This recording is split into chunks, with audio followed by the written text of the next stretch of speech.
네, 할렐루야. 오늘은 11월 19일 주일입니다. 오늘 말씀은 누가복음 17장 11절에서 19절 말씀이고요.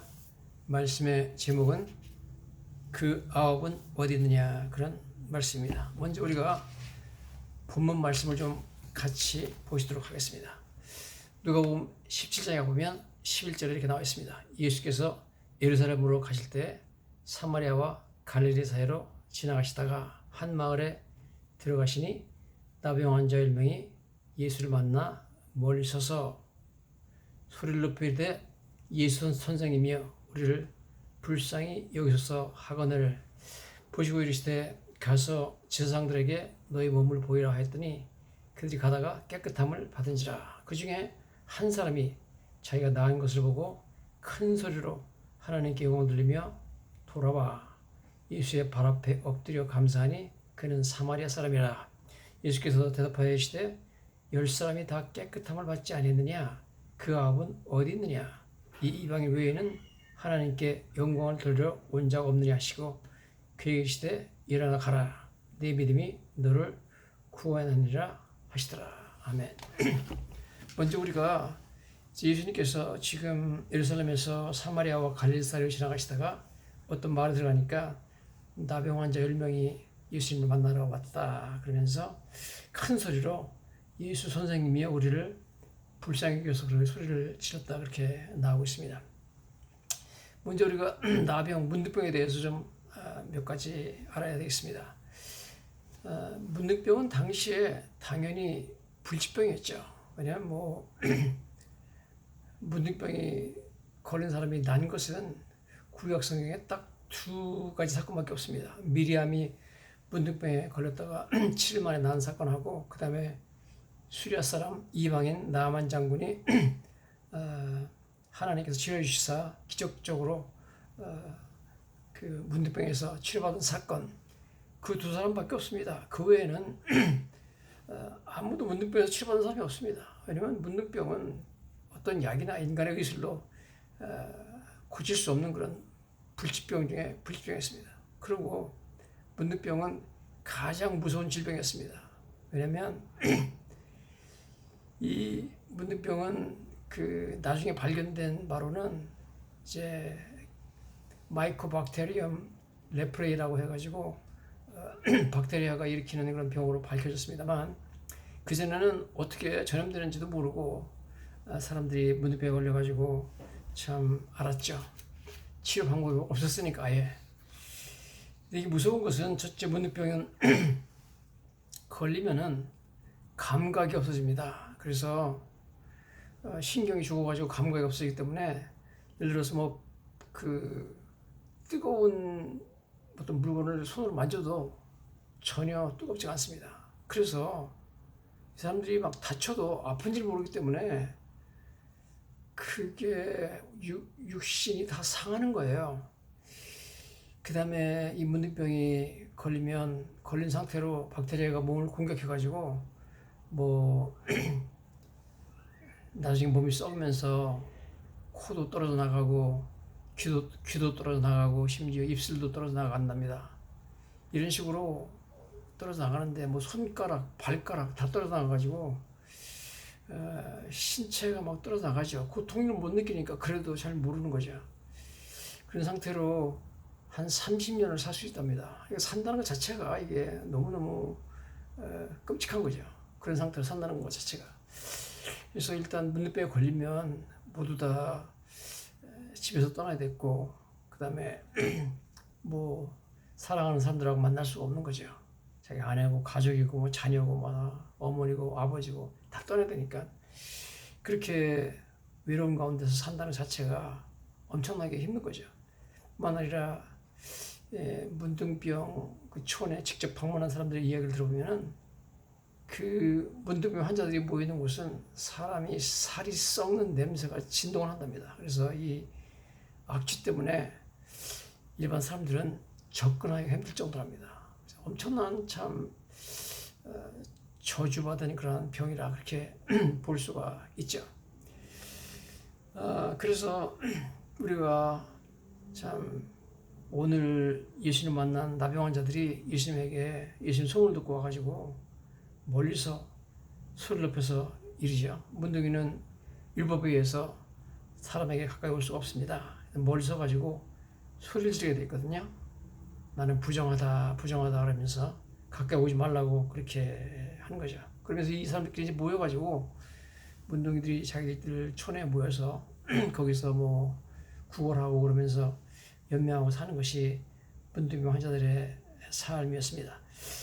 이 보면 나병 환자 10명이 예수를 만나 멀리 서서 소리를 높여 예수 선생님이여 우리를 불쌍히 여기소서 그랬습니다.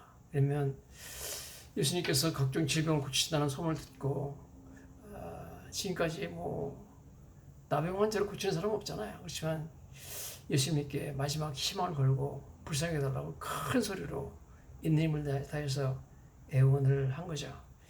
자, 그리고 예수님께서 그들에게 제사장들에게 너의 몸을 보이라 그렇게 말했습니다. 그 당시에 문둥병에 걸린 사람을 조사해가지고 이 병이 완치됐다 하고 판정을 드릴 수 있는 권한을 하나님께서 제사장에게 줬습니다. 제사장들이 말하자면은 최종 판정권자죠. 그래서 일단 병이 나면 제사장한테 가야 됩니다.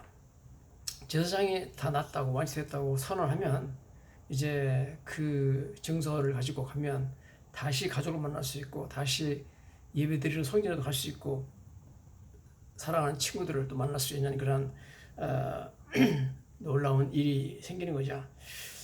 어쨌든 여기 성경 보니까 그들이 가다가 깨끗함을 받았다. 그래서 제사장한테 가는 도중에 자기들 병이 난 것을 깨달았습니다. 제일 먼저 느끼는 것은 없었던 감각이 돌아오는 거죠. 그래서 손가락에 아무런 감각이 없었는데 손이 간질간질하면서 손가락이 다시 생기는 것을 자기들이 보았죠.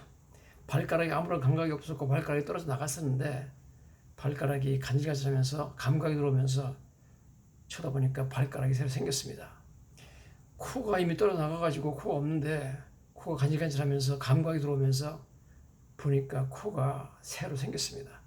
귀가 다 떨어져 나가가지고 감각이 없는데 귀가 간질간질하면서 다시 귀가 들어오는 어마어마한 놀라운 기적을 그들이 체험했습니다. 얼마나 감사하고 얼마나 놀라운 일입니까?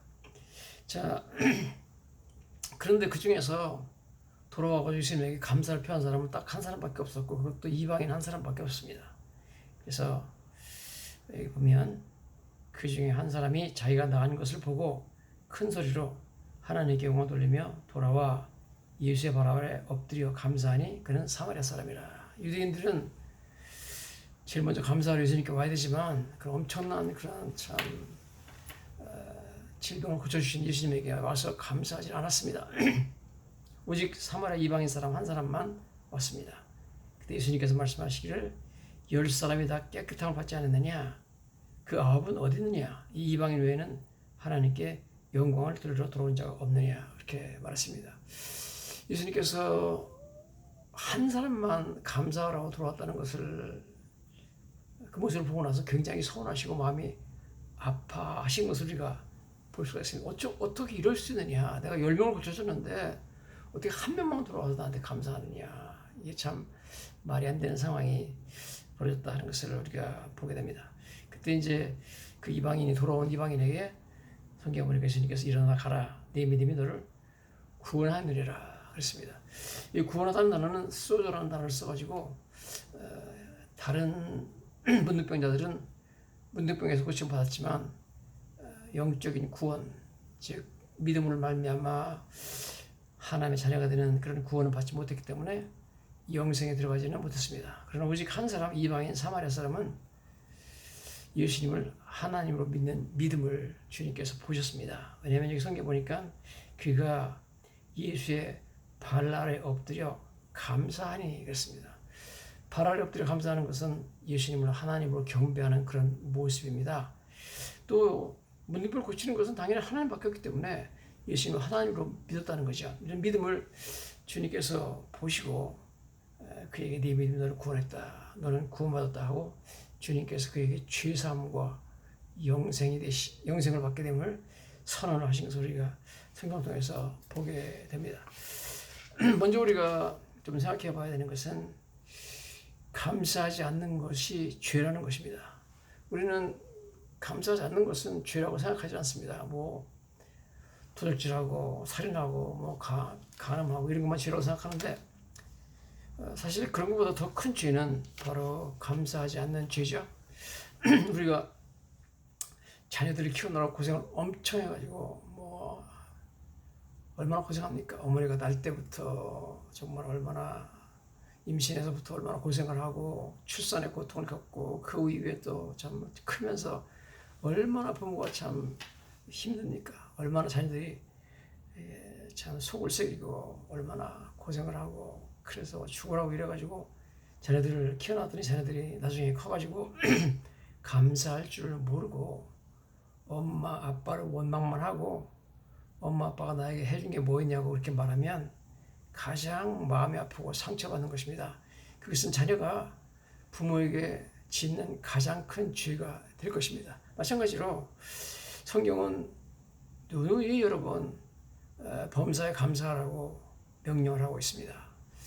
사도 바울이 뭐 범사에 감사하라, 항상 기뻐하라, 심하고 기도하라 명령이죠. 그렇기 때문에 우리가 감사하지 않는 것 자체가 큰 죄라는 것을 우리가 알아야 됩니다. 그러므로 여러분 우리는 어떤 일이 일어나도 무조건 감사하는 그런 삶의 태도를 배워야 될 줄로 믿습니다. 사실 성경에 보면 도저히 감사할 수 없는 그런 상황에서 감사하는 사람의 이야기가 나옵니다. 사도 바울은 로마 감옥에 갇혀가지고 정말 이제 사형수죠. 로마의 화재를 로마 황제 네로가 일으키고 나서 크리스찬들이 화재를 일으켰다 이렇게 거짓말을 해가지고 크리스찬들을 붙잡아 들여가지고 전부 다 죽이는 그런 판이기 때문에 이제 뭐 간수가 바울의 이름 불러가지고 나오라 그러면 그때는 사형장으로 가는 거죠. 그러한 언제 죽을지 모르는 상황에서 또 참 감옥이라는 것이 뭐 제대로 먹겠습니까? 제대로 뭐 입을 게 있습니까? 축축하고 벌레는 기어다니고 냄새나는 그런 더러운 감옥에서 손 발이 다 착고에 채워가지고 쇠사슬에 묶인 상태로 정말 나이도 많이 들었는데 누가 보더라도 감사할 게 하나도 없죠. 감사할 게 하나도 없는 가운데서 사도 바울은 옥중서신을 통하여서 감옥에서 범사에 감사하라고 말하고 있습니다. 항상 감사하는 사람이죠. 바울과 실라가 빌립보 감옥에 갇혔습니다. 성경 보니까 옷을 찢고 옷을 벗기고 매로 심히 치락을 해가지고 엄청나게 얻어맞았습니다. 로마의 채찍에 로마 군인들의 그 무서운 채찍에 맞아가지고 몸에는 온통 그냥 그 상처고 피가 나고 막 따가워가지고 잠잘 수도 없는 그런 상황에서 뭐 정말 억울하고 슬프고 괴롭고 너무너무 아프고 고통스러운 가운데서 어떻게 감사할 수 있겠습니까만은 그러나 바울과 실라는 밤중에 일어나가지고 하나님을 찬양하며 감사하고 기도하는 것을 성경이 빌립보서에서 또 사도행전 16장에서 말씀하고 있는 것을 우리가 보게 됩니다. 정말 인간적으로 보기에 감사할 상황이 아니에요. 감사할 것이 아무도 없는 그 상황에서 어떻게 사도 바울은 감사할 수 있을까요?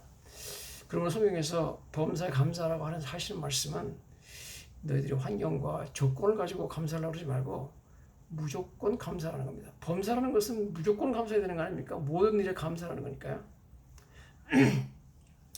영어로 보면 give thanks to the Lord in all circumstances. 어떤 환경에서든지 하나님께 감사를 드려라. 그런 말이기 때문에 여러분 우리가 어떤 상황에서든지 하나님께 감사하는 그런 삶의 태도를 가져야 될 줄로 믿습니다. 하나님 이것 때문에 감사합니다. 그럼 요거는 내가 불만입니다. 이런 식으로 하면 안 된다는 거죠. 모든 것을 무조건 감사해야 된다 하는 거죠. 그래서 여러분 사탄 마귀는 어떻게 하든지 우리의 감사하는 마음을 흔들어 놓으려고 합니다. 왜 아담과 하와는 에덴 동산에서 죄를 졌느냐? 하나님께서 너무너무 그들은 행복한 조건을 만들어줬죠. 정말 불평불만할 게 아무도 없습니다. 아무것도 없습니다. 뭐 열심히 일할 필요도 없고 뭐 고생할 이유가 없고 그 다음에 세상에서 가장 아름다운 여인, 가장 멋진 남자가 아담과 하와잖아요. 너무너무 행복한 삶을 사는데 거기 사탄이 들어와가지고 하나님께서 선악과를 먹지 말라 그랬느냐. 하나님은 거짓말했다. 저거 먹으면 너희가 눈이 밝아지고 선악을 알게 되고 너희가 하나님처럼 되기 때문에 그게 싫어가지고 하나님께서 먹지 말라 그런 것이다. 이런 식으로 해가지고 하나님에 대한 감사의 마음을 흔들어 버렸습니다.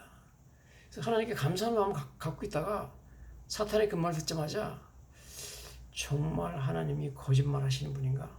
정말 하나님이 우리가 잘 되는 걸 싫어하셔가지고 저걸 먹지 말라고 그랬어. 그래서 감사하는 마음이 싹 사라지고 하나님께 대해서 서운하고 불평하고 불만하는 마음이 생기기 시작했습니다. 그래서 결국 죄를 진 거죠. 그래서 선악과를 따먹어가지고 하나님께 반역을 하고 그게 죄의 시작입니다. 여러분, 그러므로 여러분, 내가 한순간이라도 감사를 잃어버리고 불평, 불만하는 마음이 내 안에 들어오고 그런 음성을 내가 듣는다는 것은 바로 사탄의 음성을 듣는 것입니다. 우리가 감사를 잃어버리는 순간에 우리는 아담과 하와와 똑같은 죄를 짓게 된다는 사실을 알아야 될 줄로 믿습니다. 그래서 여러분, 우리는 무조건 감사해야 됩니다. 이스라엘 백성들이 광야 40년 동안 계속 하나님께 반역하죠.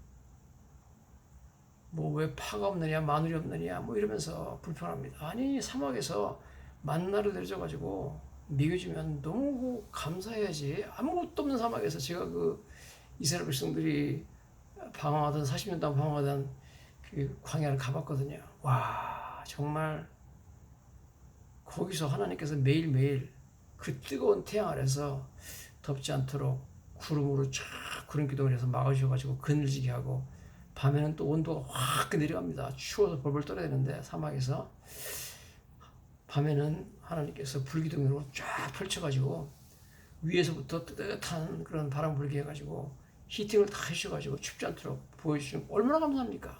그리고 매일 아침마다 하늘로부터 천사들이 먹는 양식엔 만나가 내려와가지고 먹는데 그 정도면 됐지. 아니, 거기서 뭐를 달라 뭐 파가 없느냐, 뭐 무슨 마늘이 없느냐, 무슨 뭐 부추가 없느냐, 뭐 이러고 있으면 되겠습니까, 여러분? 그들은 전혀 감사하는 걸 몰랐습니다. 그리고 그것이 그들이 결국은 한 사람도 가나안 땅에서 들어가지 못하고 다 죽었던 그런 이유가 되는 줄 믿습니다. 여러분, 우리는 그러므로 아담과 하와 같은 죄, 이스라엘 백성들의 40년 동안 하나님을 너무너무 마음을 서운하게 만들고 괴롭게 만들었던 그런 죄에 빠져서는 절대로 안 될 줄로 믿습니다. 그래서 우리는요, 무조건 감사하고 범사에 감사하는 말씀, 즉 모든 환경 가운데 하나님께 감사를 드리라. Give thanks to the Lord in all circumstances. 내 상황이 얼마나 어렵고 힘들더라도 우리는 사도 바울처럼 신라처럼 감사하는 삶을 사는 것이 가장 지혜로운 삶인 줄로 믿습니다. 나병 환자는 정말 뭐 아무도 고칠 수 없는 그런 병이잖아요. 예수님도 그런 말씀하십니다. 누가복음 4장 27절에 또 선지자 엘리사 때 이스라엘에 많은 나병 환자가 있었을 때 그중에 한 사람도 깨끗함을 얻지 못하고 오직 수리할 사람 나만 뿐이었다. 그 성경에서 뭐 제대로 나병 환자가 나은 것은 미리암하고 나만 사건밖에 없으니까 여러분, 하나님만이 고칠 수 있는 병이었고 하나님만이 참 살릴 수 있는 그런 병이었습니다.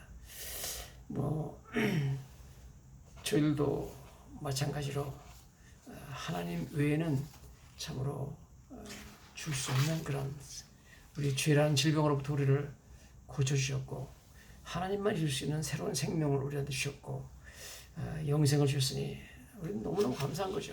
이 문둥병은 사형 선고였습니다. 문둥병 걸리면 죽는 거죠. 이것은 그 당시에 하나님의 저주, 하나님의 형벌로 그렇게 마땅히 여겨졌습니다. 그걸 예수님께서 일시에 그냥 고쳐주신 걸 보게 됩니다. 우리가 받아야 될 모든 형벌과 우리가 겪어야 될 모든 사망을 다 주님께서 대신 짊어지시고 우리를 죄와 사망으로부터 건져주신 은혜가 얼마나 놀라운지 하는 것을 우리는 한시도 잊어서는 안 될 줄로 믿습니다. 자, 이 문둥병자들이 이제 제사장한테 가다가 나음을 받았잖아요. 그러니까 뭐 서로 문둥병자들이 서로 쳐다보면서 야, 네 손 봐라. 야, 이거 봐라. 네 얼굴에 아까 코 없었는데 코가 다시 생겼다. 이 귀를 봐라. 그러면서 뭐 너무너무 기뻐하고 너무너무 막 자기들끼리 보면서 놀라고 그랬죠. 그런데 이제 여러분, 이 환자들이 결국은 제사장한테 갔을 거 아니에요? 제사장들이 검사해 보니까 이 문둥병 환자들이 나 있거든요. 야, 도대체 어떻게 이런 일이 있을 수 있을까? 제사장들은 자기들의 그런 믿음으로서는 문둥병을 고칠 수 있는 분은 하나님밖에 없는데 어떻게 예수님이 이들을 고쳤는가? 정말 예수님이 하나님이신가? 하는 그런 강력한 어떤 성령의 타치가 있었으리라고 믿습니다. 왜냐하면 그렇기 때문에 예수님께서 뭐 여러 문둥병을 고쳤으니까 그 당시 많은 그 제사장들이 그걸 진찰해가지고 이 사람은 문둥병에서 완치됐다 이렇게 선언했을 거예요. 그래서 나중에 보면 오순절 이후에 많은 제사장들이 예수를 믿고 들어온다는 얘기가 나옵니다. 성경에 사도행전 6장 7절에 보면 하나님의 말씀이 점점 왕성하여 예루살렘에 있는 제자의 수가 심히 더 많아지고 허다한 제사장의 무리도 이도에 복종하니라 이렇게 나왔습니다.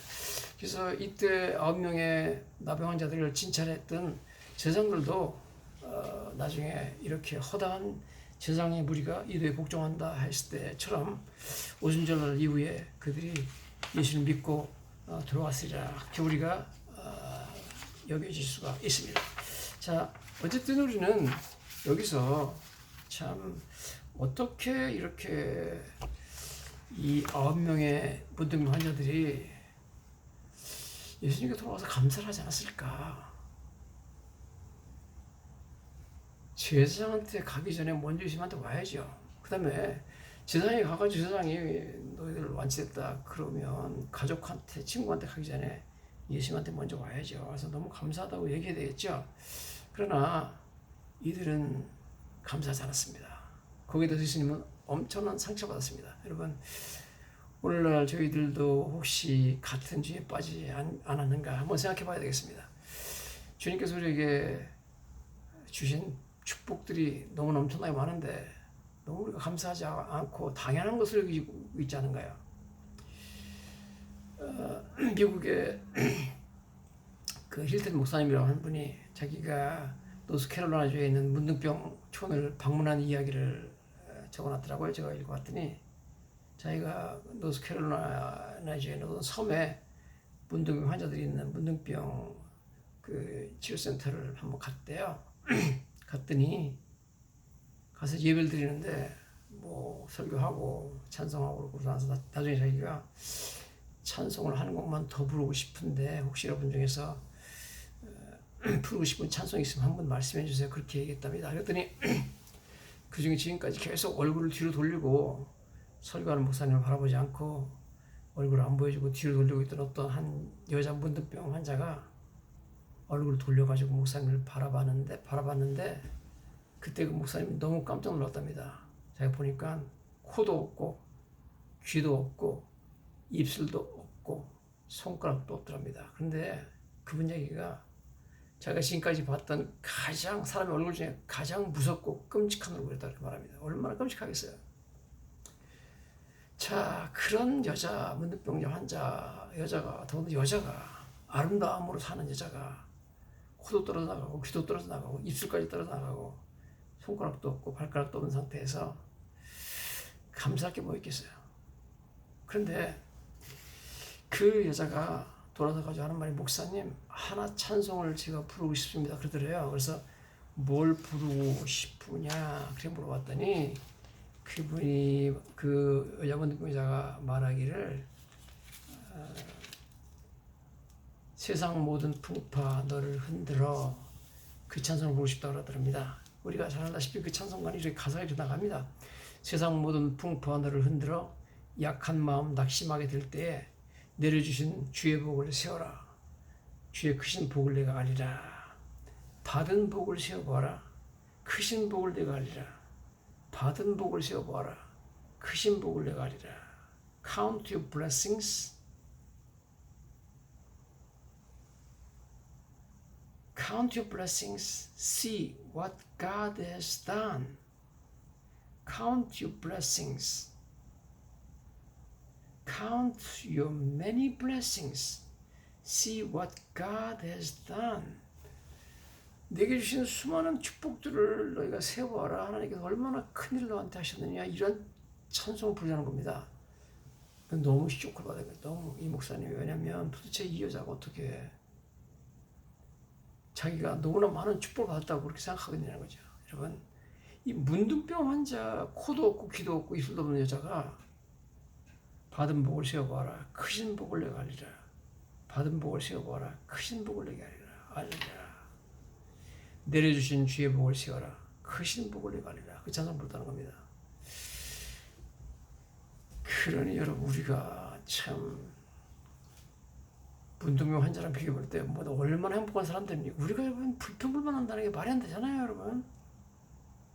문둥병 환자가 귀도 없고 코도 없고 입술도 없는 사람이 감사하는데 도대체 우리가 뭐가 불만한 게 있습니까, 하나님께, 여러분. 그래서 여러분, 우리는 사실은 너무너무 감사할 게 많습니다, 여러분. 우리가요 온통 감사할 것뿐이에요. 여러분, 먼저 우리는 내가 지금 살아있다는 것 자체를 감사해야 됩니다. 여러분, 하나님이 나를 죽이려고 생각했으면 벌써 죽였어요. 내가 지금 살아있다는 것 자체가 하나님의 놀라운 은혜입니다. 성경 보면 사무엘상 2장 6절에 한나가 이렇게 말합니다. 여호와는 죽이기도 하시며 살리기도 하시며 그럽니다. 여러분, 우리는 얼마든지 지금까지 여러 가지 인생의 위기 가운데 죽을 수가 있습니다. 뭐 얼마나 많은 사람이 교통사고로 죽습니까? 또 코로나 사태로 얼마나 많은 사람들이 병으로 죽었습니까? 뭐 인생 살아가면서 얼마나 여러분 위험한 순간들이 많아요. 여러분, 죽을 거비가 많잖아요. 사고로, 질병으로, 그 모든 가운데 하나님께서 우리를 지금까지 고쳐주셨고 보호주셨고 살려주신 것을 감사해야 됩니다. 내 목숨이 살아있는 것 자체를 우리가 감사해야 될 줄 믿습니다.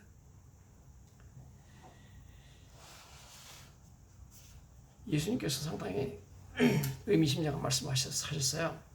누가복음 13장 이렇게 1절에 이렇게 나옵니다. 그때 마침 두 사람이 와서 빌라도가 어떤 갈릴리 사람들의 피를 그들의 제물에 섞은 일로 예수께 아뢰니 대답하여 이르시되 너희는 이 갈릴리 사람들이 이같이 해 받음으로 다른 모든 갈릴리 사람보다 죄가 더 있는 줄 아느냐. 너희에게 이르노니 아니라. 너희도 만일 회개하지 않으면 이와 같이 망하리라. 또 실로암 망대가 무너져 치워 죽은 18사람이 예루살렘에 거한 다른 모든 사람보다 죄가 더 있는 줄 아느냐. 내가 너에게 이르노니 아니라. 너희도 만일 회개하지 않으면 이와 같이 망하리라 그랬습니다. 여러분, 빌라도가 갈릴리 있는 사람들을 죽여가지고 그 피를 가지고 자기 로마의 신한테 제사를 했다는 거예요. 생사람을 잡아가지고 그냥 죽여서 피를 흘려가지고 그 피로 제물을 삼았다는 거죠. 그 다음에 실로암에서 높은 망대가 무너져가지고 그냥 그 밑에 있던, 그 당시에 그 밑에 있던 사람 18명이 한꺼번에 죽었다는 겁니다. 예수님 말씀이 그 사람들이 이런 불행을 당해서 죽었는데 그 사람들이 너희보다 죄가 많아서 그 사람들이 먼저 이렇게 죽은 줄 아느냐. 그래서 아니라고 합니다. 여러분, 지금까지 우리 주변에서 수많은 사람들이 죽었잖아요. 우리 친구들, 뭐 가족들, 뭐 아는 사람들이 많이 죽어나갔습니다. 저도 목회를 수십 년 하면서 수많은 사람의 장례식을 치렀습니다. 뭐 저보다 한참 젊은 20대 사람까지 우리 교회 집사님들, 자녀들 참 세상을 떠나가는 아주 비극적인 사건도 겪고 장례식 하면서 저도 많이 울었고, 뭐 40대, 50대 젊은 사람들이 참 너무나 허무하게 죽어나가는 모습들을 많이 봤습니다. 그 사람들이 죄가 많아가지고 먼저 죽었을까요? 여러분, 내가 지금까지 생명을 갖고 있는 것이 100% 하나님의 은혜입니다. 내가 죄가 없어서 의로워가지고 하나님이 나를 살려준 게 아닙니다. 내가 생명이 있다는 자체를 지금 감사해야 됩니다. 뭐 불평불만하게 뭐 있어요. 내가 살아있는 것 자체를 감사해야 되지. 우리를 살려준 것은 하나님이시거든요. 갈렙이 이렇게 말합니다. 여호수아 14장 10절에 이제 보소서 여호와께서 이 말씀을 모세에게 이르신 때부터 이스라엘이 광야에서 방황한 이 45년 동안을 여호와께서 말씀하신 대로 나를 생존하게 하셨나이다. 여호수아 14장 10절입니다. 오늘 내가 85세인데 85세라 그럽니다. 나랑 같이 이집트를 출발한 모든 사람은 전부 죽어가지고 광야에 묻혔는데 나는 지금 살아있다는 거야. 85세 됐는데.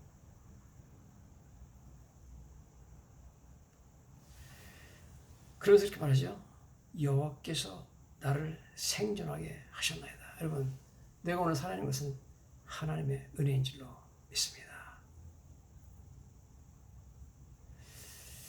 제가 알던 많은 사람들이 코로나 때 죽었습니다. 제 친구 목사님들도 세상을 떠나고 있습니다. 너무 감사한 것은 훌륭한 사람들이 많이 죽었습니다. 내가 더 착해서, 더 의로워서, 더 죄가 없어서 아직 살아있는 게 아니에요. 우리가 훨씬 죄가 많은데도 하나님의 은혜로 내가 살아있는 줄로 믿습니다. 시편 125편 2절에 있는 것처럼 산들이 예루살렘을 두른 것 같이 여호와께서 그의 백성을 지금부터 영원까지 두르시고 하나님이 수많은 위험한 순간으로부터 우리를 산들이 예루살렘을 두름처럼 우리를 둘러주셔가지고 우리가 오늘까지 살아있는 줄로 믿습니다. 여러분, 살아있기 때문에 내가 하나님의 일을 할 수가 있는 것입니다. 죽으면 못하잖아요. 내가 예배드리고 교회에서 봉사하고 전도하고 저 같은 경우는 목사로서 여러 가지 목사 일을 감당하고 신학교 가서 강의도 하고 이러는데 이 모든 일들이 내가 생명이 있기 때문에 건강하기 때문에 하는 거 아니에요? 이 모든 것을 하나님이 은혜로 주셨기 때문에 할 수 있는 줄 믿습니다. 그럼 무조건 감사할 것밖에 없죠, 여러분. 그럼 죽지 않고 살아있다는 것 자체가 너무너무 신기하고 감사한 겁니다, 여러분.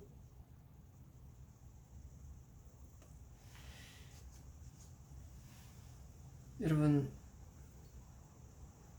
뿐만 아니라 또 감사한 것은 많은 사람들이 교회 나와가지고 좀 신앙생활을 그러다가 이러저러한 일로 시험 받아가지고 교회를 떠나서 영 신앙을 잃어버리고 신앙적인 파선을 하는 것을 우리가 보게 됩니다.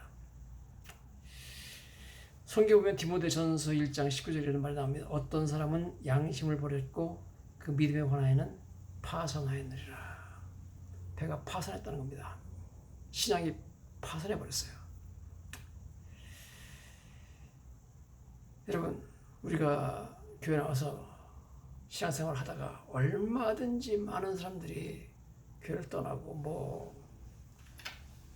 뭐가 마음에 안 들고 이게 마음에 안 들고 저게 마음에 안 들고 교회 생활 신앙생활 안 하고